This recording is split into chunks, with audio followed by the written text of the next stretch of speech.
Hello students, welcome on CC defence online classes. अब अपन जो आपके मंडे टेस्ट 7/9/2020 को जो टेस्ट हुआ था न्यू एक्स ग्रुप के स्टूडेंटों का, उसका अपन पेपर सॉल्यूशन देखते हैं। ठीक है, आपके जो फिजिक्स का 46 नंबर वाला क्वेश्चन है, 46वें नंबर वाले क्वेश्चन में आपको क्या दे रखा है, अंकित रूप से दो समान बल जो प्रत्येक 10 डाइन के चित्र अनुसार कार्यरत है तो इनका परिणाम ही बताओ।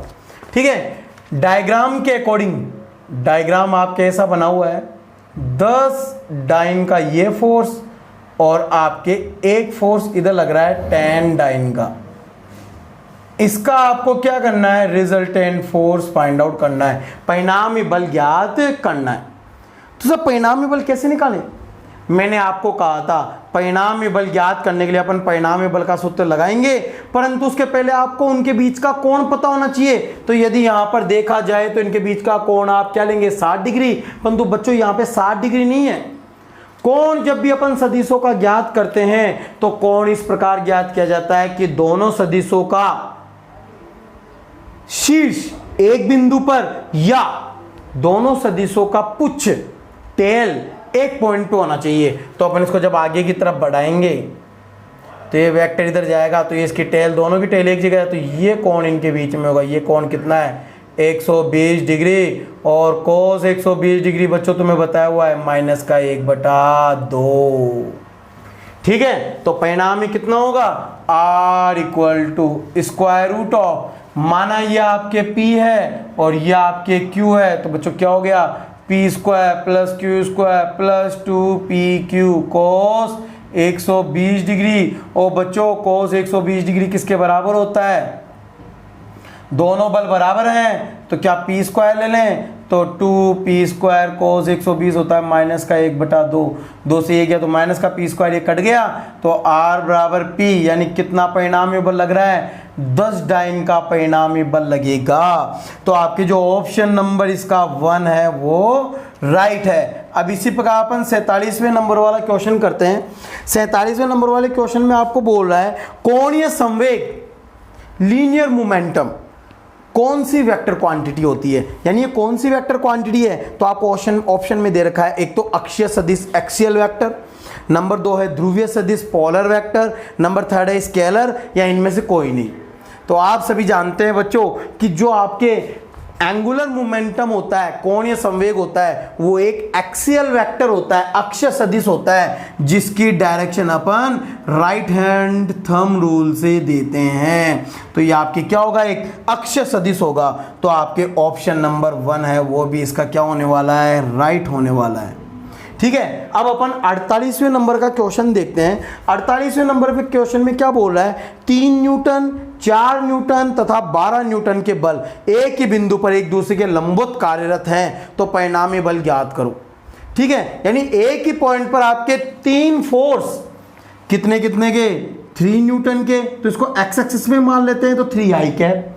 दूसरा फोर्स कितना है, 4 न्यूटन, तो 4j कैप। और तीसरा आपके बल है 12 है, जिसको अपन इसके लंबवत यानी जे डायरेक्शन में k कैप ले लेते हैं। तो ये बल लग रहा है, तो इसका परिणामी कितना होगा, तो आप परिणामी ज्ञात करेंगे। दोस्तों परिणामी का फॉर्मूला क्या होता है, घटकों के वर्गों के योग के वर्गमूल के बराबर the square root of component square. तो 3 का स्क्वायर प्लस 4 का स्क्वायर प्लस 12 का स्क्वायर, बच्चों कितना आएगा, 9 + 16 + 144। तो ये हो गया आपके 13 न्यूटन के बराबर। यानी परिणामी बल कितने न्यूटन के बराबर होगा, परिणामी बल 13 न्यूटन के बराबर होगा। यानी आपके ऑप्शन नंबर 2 इसका क्या होने वाला है, राइट होने वाला है। अब अपन 49वें नंबर का क्वेश्चन देखते हैं।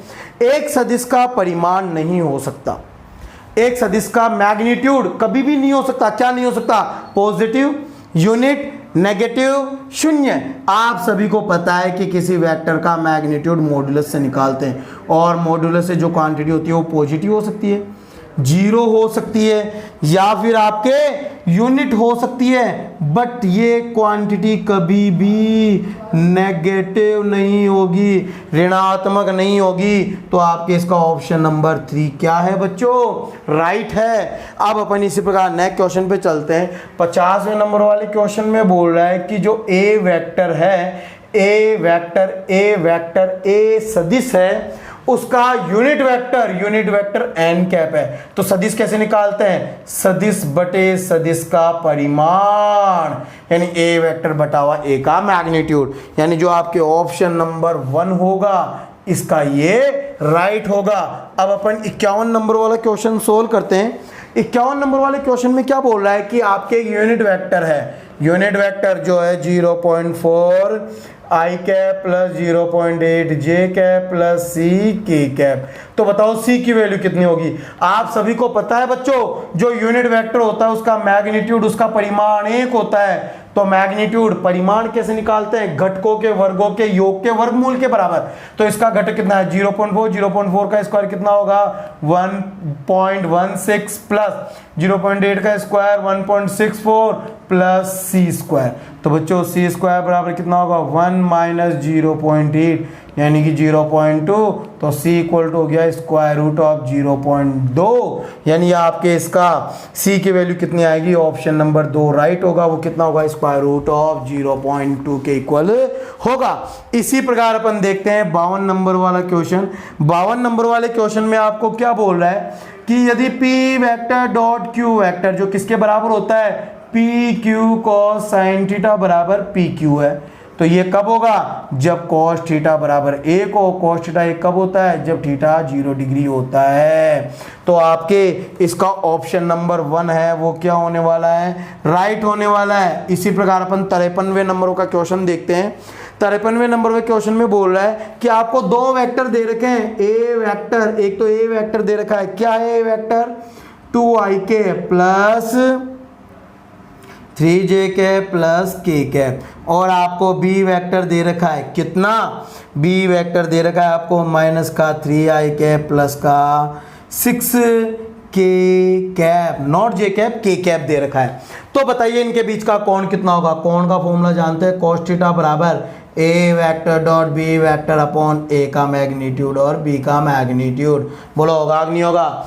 इनका डॉट प्रोडक्ट करेंगे तो 3 का 2 के साथ माइनस का 6, जे वाला कंपोनेंट 0 है बच्चों, तो ये तो 0 हो गया, और ये हो गया प्लस का 6 बटावा ए बी, तो ये हो गया 0। और cos थीटा 0 कब होता है, जब थीटा बराबर 90 डिग्री, यानी एक दूसरे के एक क्या होंगे, लंबवत होंगे, यानी थीटा कोण कितने डिग्री आएगा 90 डिग्री, यानी ऑप्शन नंबर 4 इसका क्या है बच्चों, राइट है। अब इसी प्रकार अपन 54 नंबर वाला क्वेश्चन सोल्व करते हैं, ठीक है।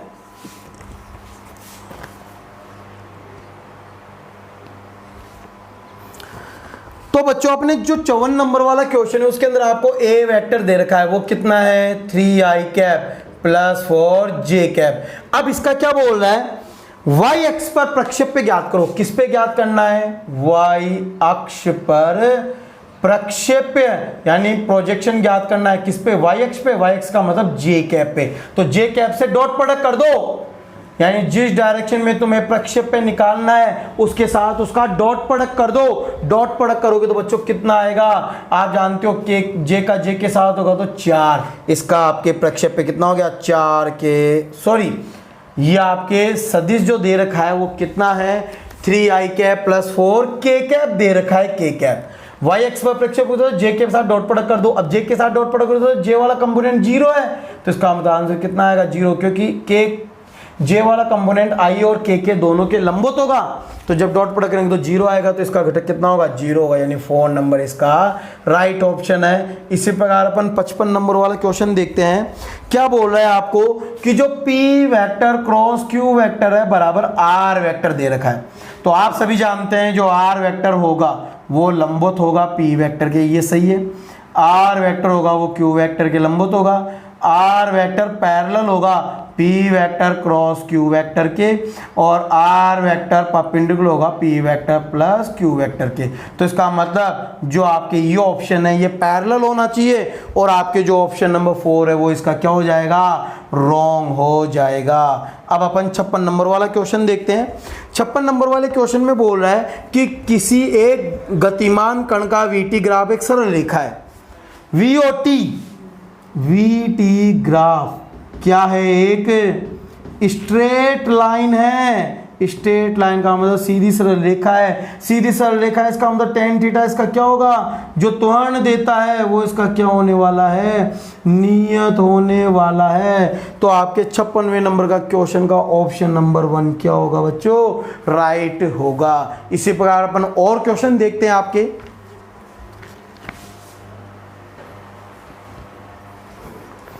हेलो स्टूडेंट्स, अब अपन 57वें नंबर वाला क्वेश्चन देखते हैं, जिसके अंदर आपको क्या बोल रहा है, t = 0 पर कण का प्रारंभिक वेग u है और कण का त्वरण दे रखा है at। तो आप समझ चुके होंगे जो त्वरण है, एक्सेलरेशन है, वो एक टाइम का फलन है। t समय का क्या है, फलन है, फलन फंक्शन है। तो आपको क्या ज्ञात करना है, इनमें से कौन सा संबंध सही होगा। तो आप जानते हैं कि जब त्वरण t समय का फलन हो तो उसका आपके वेग ज्ञात किया जाता है u + a dt। यानी जो आपके f त्वरण है ना, जो त्वरण होता है उसका t के सापेक्ष समाकलन किया जाता है। तो v = u+, समाकलन करेंगे किसका, at का और t के सापेक्ष। तो आप सभी जानते हैं a तो नियत राशि तो बाहर आ जाएगी, और t की पावर 1 का क्या हो जाएगा, t²/2। तो आपके जो ऑप्शन नंबर 2 है वो इसका क्या होने वाला है, राइट होने वाला है। इसी प्रकार 58वें नंबर वाला क्वेश्चन अपन देखते हैं। उसमें क्या बोल रहा है, विरामावस्था से चलने वाले कण का 20 सेकंड तक समान त्वरण कार्य कर रहा है। यानी विरामावस्था से प्रारंभ कर रहा है, रेस्ट से स्टार्ट हो रहा है कोई पार्टिकल, तो उसका इनिशियल वेलोसिटी कितनी है, 0, और उसका a त्वरण है। यदि प्रथम 10 सेकंड में वह d1 दूरी तय करता है, तो सर प्रथम 10 सेकंड में वह आपके t1 बराबर 10 सेकंड में कितनी दूरी तय करता है, d1।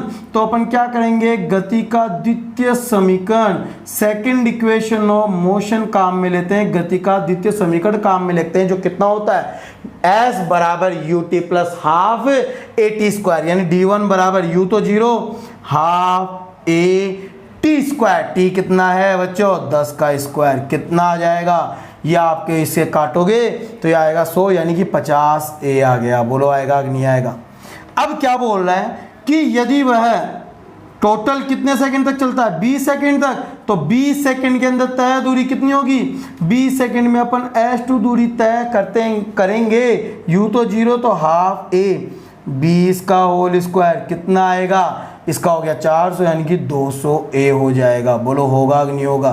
तो अब आपको बताना है कि अगले 10 सेकंड में, अगले 10 सेकंड में, तो सर अगले 10 सेकंड का मतलब यानी कि जो कुल दूरी है 20 सेकंड में जो दूरी तय हुई है उसमें से आप क्या करो, 10 सेकंड में तय दूरी घटा दो, जो कितनी आएगी 150 a, यानी इसका क्या हो गया 3 गुना हो जाएगा।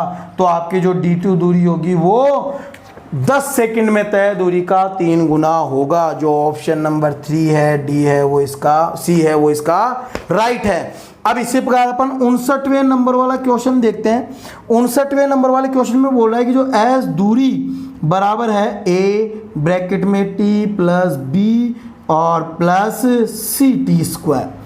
ठीक है, तो बताइए b की विमा क्या होगी। आप सभी को समांगता का सिद्धांत पता है। समांगता का सिद्धांत क्या बोलता है कि दो राशियां तभी जुड़ती है जब उनकी विमाएं क्या हो, समान हो। तो b की विमा किसके बराबर होगी, t⁻1 के बराबर होगी। यानी आपके इसका ऑप्शन नंबर 2 है वो राइट होगा, जो क्या है m0 l0 t1। इसी प्रकार अपन 60 नंबर वाला क्वेश्चन देखते हैं आपके, जिसमें आपके दे रखा है the time dependent of a physical quantity p। एक p क्वांटिटी दे रखी है जो समय पे निम्न प्रकार निर्भर करती है। ये लो, ठीक है। तो बताइए अल्फा की विमा क्या होगी। एल्फा की वीमा डायमेंशन क्या होगी बताओ एल्फा की। तो मैंने बच्चों आपको बताया था कि जब कोई साइन थीटा हो, कोस थीटा हो, कोई भी त्रिकोणमिति फलन हो, या किसी राशि की घात हो, या फिर ई की घात में कोई पद हो, तो इसकी विमा क्या होती है? इसकी विमा m0 l0 t0 यानी कि 1 के बराबर होती है। तो एल्फा की विमा क्या बन जाएगी? t की पावर -2। तो यहाँ पर आपके ऑप्शन नंबर 2 होगा, बी होगा, वो राइट होगा। अब इसी पर अपन 61वें नंबर वाला क्वेश्चन सोल्व करते हैं। 61वें नंबर वाले क्वेश्चन में बोल रहा है if the resultant of A vector and B vector make an angle alpha with A and beta with B. यानी मान लो जैसे ये तो आपके बी वेक्टर है, ये आपके ए वेक्टर है, और ये इसका रिजल्टेंट है। ये रिजल्टेंट ए के साथ तो एल्फा और इसका बीटा कौन बना रहा है? तो एल्फा बीटा में संबंध हो। तो बच्चों ध्यान देना, जो रिजल्टेंट बड़ा होता है यानी ये कंपोनेंट बड़ा होगा, ये कंपोनेंट बड़ा होगा तो ये रिजल्टेंट भी इसकी तरफ झुक जाएगा, यानी इसका कोण कम हो जाएगा। यानी आपके ए का मान ज्यादा है तो इसका कोण कम होगा, यानी परिणामी का इसके साथ बनने वाला कोण कम प्राप्त होगा। तो यहां पर आपके जो ऑप्शन नंबर 3 है वो राइट होने वाला है। तो बच्चों याद रखना, बड़े सदिश के साथ हमेशा परिणामी छोटा कोण बनाता है। तो यदि a बड़ा है तो इसके साथ बनने वाला कोण अल्फा छोटा होगा, यदि b बड़ा है तो b के साथ बनने वाला बीटा कोण छोटा होगा। परंतु यहाँ पे b छोटा है तो b का जो बीटा कोण बनेगा वो बड़ा प्राप्त होगा। तो ये आपके क्वेश्चन कंप्लीट। अब इसी प्रकार अपन 62वें नंबर वाला क्वेश्चन देखते हैं। 62वें नंबर वाले क्वेश्चन में बोल रहा है क्या कि एक बिंदु पर बल, आपको बल दे रखा है, कितना दे रखा है? 5 i कैप माइनस का 3 j कैप प्लस का 2 k कैप न्यूटन, इतना बल दे रखा है। आरोपित करने पर यह R1 स्थिति से R2 स्थिति पे चला जाता है। सबसे पहले सर R1 स्थिति बताओ, R1 पोजीशन वेक्टर बताओ कितना है?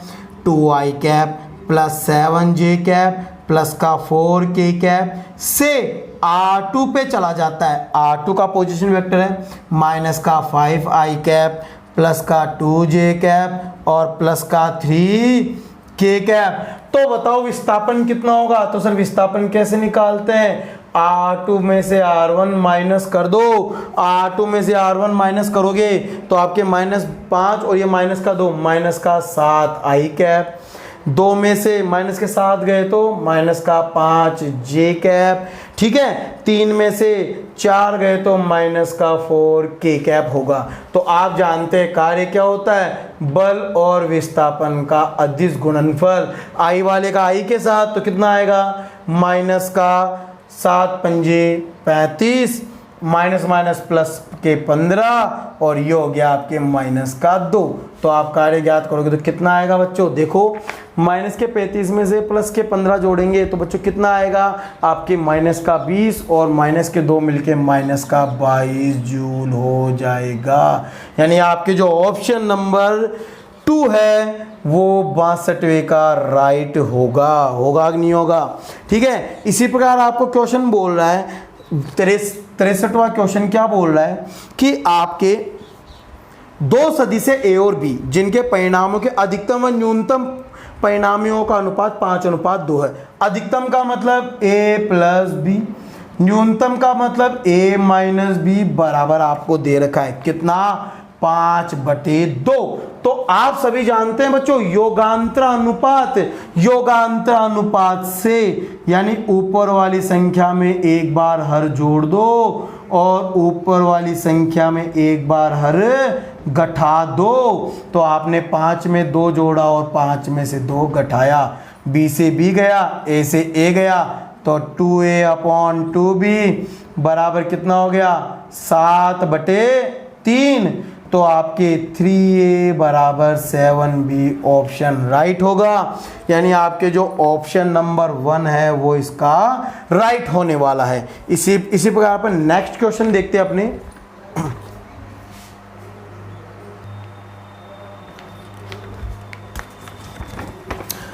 हेलो बच्चों, अब अपन 64वें नंबर वाला क्वेश्चन देखते हैं। आपके क्या बोल रहा है? एक वस्तु किसी मीनार के शिखर से मुक्त रूप से गिर रही है, मुक्त रूप से गिर रही है, यानी प्रारंभिक वेग कितना है, u बराबर 0। ठीक है, और यह जमीन से टकराने के पूर्व अंतिम सेकंड में कुल ऊंचाई की 36% दूरी तय करती है, यानी ये गिर रही है। तो आपकी ये हो गई इसकी कुल ऊंचाई h। ठीक है, इसको पूरा समय लगता है t सेकंड, और अंतिम सेकंड का मतलब जो 1 सेकंड है, अंतिम सेकंड, तो इसके पहले कितना समय हो गया, t-1 सेकंड के अंदर ये कितनी दूरी तय कर लेगी, इसमें तो तय करती है 36%, तो इसमें कितनी होगी, 64% तय कर लेगी। 64% h ऊंचाई का 64% तय कर लेगी। तो बच्चों u 0 है, तो आप जानते हैं गति का जो सेकंड इक्वेशन द्वितीय समीकरण होता है उसमें h ऊंचाई क्या होती है, u बराबर 0 हाफ जी टी स्क्वायर। बोलो होगी कि नहीं होगी। ठीक है, तो यह कितनी दूरी तय करता है, 64%, यानी 64/100 गुणा h ऊंचाई का कितने समय में तय करता है, t-1 सेकंड में। तो आपके u तो 0, तो हाफ जी t-1 सेकंड का स्क्वायर। तो अब यहाँ पे h का मान रख देते हैं, रखेंगे तो कितना आएगा, 64/10 100 गुणा h ऊंचाई हाफ जी टी स्क्वायर बराबर g/2 t-1 का होल स्क्वायर, g/2 से g/2 गया। वर्गमूल करेंगे तो क्या आएगा, at/10 बराबर t-1, इसको इधर गुणा करेंगे तो at इक्वल टू 10t-10, तो t इक्वल टू कितना हो गया बच्चों, देखो इसको तो अपन इधर लाएंगे और इसको इधर ले जाएंगे, तो प्लस के 10 में 2 का भाग दिया तो कितना आ गया, 5 सेकंड, यानी 5 सेकंड में वो आ जाएगा। तो h ऊंचाई कितनी हो गई, half g t square, half g कितना है 10, टी कितना है 5 का स्क्वायर 25, इसको काटा 5, 25 को 5 से गुणा किया, 125 मीटर की ऊंचाई से वो गिर रहा है। तो आपके जो ऑप्शन नंबर 4 होगा वो इसका क्या होने वाला है, राइट होने वाला है। इसी प्रकार अपन 65वें नंबर का क्वेश्चन सोल्व करते हैं।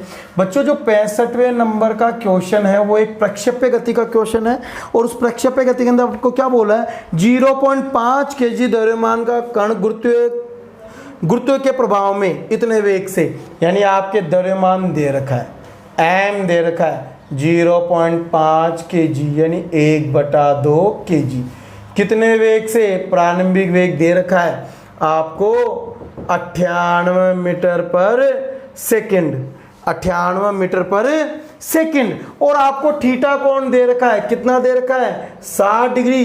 तो बच्चों प्रारंभिक वेग कितना होगा, प्रारंभिक वेग पता है, घटक करेंगे तो u cos 60 i cap plus u sin 60 degree j cap. बोलो होगा कि या नहीं होगा, होगा ना। ये तो आपके प्रारंभिक वेग है। अब अपन अंतिम वेग ज्ञात करते हैं, कितने समय पर, t बराबर 10 सेकंड के बाद वेग बताइए। तो आपको पता है जो गति का फर्स्ट इक्वेशन प्रथम समीकरण होता है उससे v इक्वल टू क्या होता है, u प्लस at। तो आप देखेंगे जो फाइनल वेलोसिटी होगी वो कितनी होगी, आप सभी जानते हैं जो वेग का क्षैतिज घटक होता है प्रक्षेप्य गति के अंदर वो नियत रहता है, तो क्षैतिज घटक तो ऐसे कैसे आएगा, यानी कि u cos 60 degree i cap, ये तो ऐसे कैसे, परंतु v वाला घटक क्या हो जाएगा, u आपको दे रखा u sin थीटा माइनस का gt, तो आपके ये हो गया प्लस का कितना होगा, u sin 60 डिग्री माइनस का g, t कितना है 10 सेकेंड, तो इसको क्या tan g लिख दिया जाए और j कैप, ये समीकरण नंबर 2। अब आपको वेग में परिवर्तन ज्ञात करना है, क्योंकि आपको चाहिए संवेग में परिवर्तन, और संवेग लीनियर मोमेंटम में जो चेंज होता है वो मास इनटू वेलोसिटी में चेंज के इक्वल होता है। तो वेलोसिटी में चेंज होगा, फाइनल वेलोसिटी में से इनिशियल वेलोसिटी घटा दो तो ये वाली तो कट जाएगी, और इसमें से ये घटेगी तो कितना आ जाएगा, माइनस का tan g j कैप आएगा क्या नहीं आएगा। तो यदि आपके रेखिक संवेग का परिमाण ज्ञात किया जाए, आपके लीनियर मोमेंटम का मैग्नीट्यूड निकालो तो कितना होगा, m इंटू डेल्टा v का मैग्नीट्यूड कितना आएगा, m द्रव्यमान 1/2 और ये आपके 10 और g कितना है 10, हल करेंगे तो आपके आ गया 50 kg इंटू मीटर पर सेकेंड, यानी जो आपके ऑप्शन है 3 वो इसका राइट होगा। बच्चों ऑप्शन आ रहा है आपके 49, वो तब आएगा जब आप जी की वैल्यू कितना लोगे 9.8 लोगे, और 9.8 लोगे तो आपके 49 kg इंटू मीटर पर सेकेंड आपके ऑप्शन आ जाएगा। तो जो ऑप्शन नंबर 3 है वो इसका राइट है। इसी प्रकार आपके क्वेश्चन है 66वें नंबर का क्वेश्चन में क्या बोल रहा है कि जो आपके अधिकतम ऊंचाई है कितनी होती है, फॉर्मूला u²/2g कितने डिग्री के कोण पे, ये आपको दे रखा है थीटा बराबर 90 डिग्री के कोण पर होती है। तो बताइए अधिकतम परास कितनी हो सकती है, अधिकतम परास होती है r बराबर u²/g, u²/g 2 से तो गुणा करेंगे तो कितना हो जाएगा 2h के इक्वल हो जाएगा। तो आपके अधिकतम परास कितनी होगी 2h के इक्वल होगी, यानी ऑप्शन नंबर 2 बी इसका राइट है। इसी प्रकार अपन 67वें नंबर वाला क्वेश्चन करते हैं। 67वें नंबर वाले क्वेश्चन में बोल रहा है एक कण को क्षैतिज से थीटा कोण पर u वेग से प्रक्षेपित किया गया है, तो वेग के परिमाण कितना होगा जब वह उच्चतम बिंदु पर हो। मैंने आपको बताया था जब प्रक्षेप्य गति के अंदर किसी कण को प्रारंभिक युग से फेंका जाता है तो अधिकतम ऊंचाई पर उसका y वाला घटक तो 0 हो जाता है, परंतु जो वेग होता है वो x घटक के बराबर मिलता है, और वो कितना होगा, वो आपके u cos थीटा के इक्वल होगा। यानी इसका जो ऑप्शन नंबर 3 है, ऑप्शन नंबर 67 के अंदर वेग में परिवर्तन पूछ रहा है, वेग में परिवर्तन पूछ रहा है, तो x वाला ध्यान देना बच्चों, प्रारंभिक वेग कितना है, प्रारंभिक वेग है u cos theta i cap और u sin theta j cap, और उच्चतम बिंदु पर है ना मैक्सिमम पॉइंट के ऊपर वेलोसिटी कितनी होती है बच्चों, यहां पर होती है u cos theta i cap और ये हो गया 0। तो यदि अपन वेग में परिवर्तन करेंगे तो कितना मिलेगा, केवल u sin थीटा प्राप्त होगा, मैग्नीट्यूड लेंगे ना u sin थीटा मिलेगा। तो आपके जो ऑप्शन नंबर 3 है बी सी है वो इसका राइट है। अब इसके बाद अपन 68वें नंबर का क्वेश्चन सॉल्व करते हैं। 68वें नंबर के क्वेश्चन में बोल रहा है कि अर्धगोले के शीर्ष पर एक आधा गोला है, माना ये अर्धगोला है जिसके शीर्ष पर जिसकी त्रिज्या r है, इसके शीर्ष पर कोई एक m द्रव्यमान का कण है, तो वह कितने वेग से फेंका जाए कि वह क्या हो कि वह नीचे बिना फिसले अर्धगोले के पृष्ठ को छोड़ दे, यानी कि वो बिना फिसले इधर आता जाए। तो आपको पता है कि उच्चतम बिंदु पर वेग कितना होना चाहिए, √g(r). बस यही इसका ऑप्शन है। आपने पढ़ा था ऊर्ध्वाधर तल में वृत्ताकार गति, उसके अंदर आपको बताया गया था कि अधिकतम ऊंचाई पर कण का वेग कितना होना चाहिए, √g(r) होना चाहिए, जिससे वह आसानी से पूर्ण वृत्ताकार पथ को तय कर ले, अर्धगोले को तय कर ले। इसके लिए आपकी वेलोसिटी कितनी होगी, √g(r).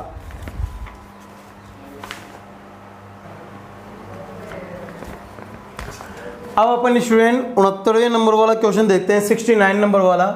इसके अंदर आपको x दे रखा है कितना, अल्फा टी क्यूब, और y घटक दे रखा है आपको दे रखा है बीटा टी क्यूब। तो आपको वेग निकालना है तो vx क्या हो जाएगा dx/dt। जैसे इसका अवकलन करेंगे तो कितना आएगा 3α t², और y वाला घटक कितना होगा 3β t²। तो बताइए कण का वेग कितना होगा, तो वेग होता है सर v का मैग्नीट्यूड बराबर √vx² प्लस vy²। तो सर 3t² तो कॉमन बचा क्या, √α² प्लस β², यानी जो आपके ऑप्शन नंबर इसके अंदर 3 है वो इसका राइट है। इसी प्रकार अपन 70वें नंबर वाला क्वेश्चन सॉल्व करते हैं। 70वें नंबर वाले क्वेश्चन में आपको बोल रहा है कि एक 4 kg द्रव्यमान आपको दे रखा है 4 kg, स्मॉल m द्रव्यमान दे रखा है आपको 4 kg के पत्थर को 1 मीटर लंबी डोरी से, यानी त्रिज्या दे दी 1 मीटर लंबी डोरी से बांधकर ऊर्ध्वाधर वृत्ताकार तल में घुमाते, तो शीर्ष पर पत्थर का वेग दे दिया vc दे दिया 4 मीटर पर सेकेंड। तो यहाँ पे t तनाव ज्ञात करो। तो बच्चों ध्यान देना, ये आपके कोई m द्रव्यमान का कण है जिसको अपन बांध के घुमा रहे हैं, तो ये r त्रिज्या है, ठीक है। बाहर की तरफ लगता है mv²/r, नीचे की तरफ लगेगा mg और इधर लगेगा t तनाव। तो आपके M V square upon R is equal to M G plus capital T. तो टी बराबर हो गया M V square upon R minus का एम जी। तो अपन हल करेंगे तो टी तनाव कितना होगा, एम हो गया 4 गुणा वी स्क्वायर, वेग आपको दे रखा है, वेलोसिटी दे रखी है 4 का स्क्वायर 16 बटे द्रव्यमान कितना है 4 माइनस का एम जी, आपको एम दे रखा है 4 और जी दे रखा है आपको 10। तो जैसे अपन इसको सॉल्व करेंगे, सॉरी आर आपको 1 मीटर दे रखा है, 1 मीटर देगा तो टी कितना हो गया 64 माइनस 40 यानी कि 24 न्यूटन, यानी कितने का तनाव बल लगेगा 24 न्यूटन का तनाव बल लगेगा, यानी आपका इसके ऑप्शन नंबर 2 राइट है। तो बच्चों आपने इस पेपर के अंदर बहुत अच्छे क्वेश्चन इजीली सॉल्व कर लिए होंगे और आपके अच्छे नंबर आए होंगे, और इसी प्रकार प्रैक्टिस करते रहिए और मैक्सिमम क्वेश्चनों को आप यदि आप सोल्व करेंगे तो आपको उतनी ज़्यादा नंबर आप ऑब्टेन कर पाएंगे। ठीक है, थैंक यू।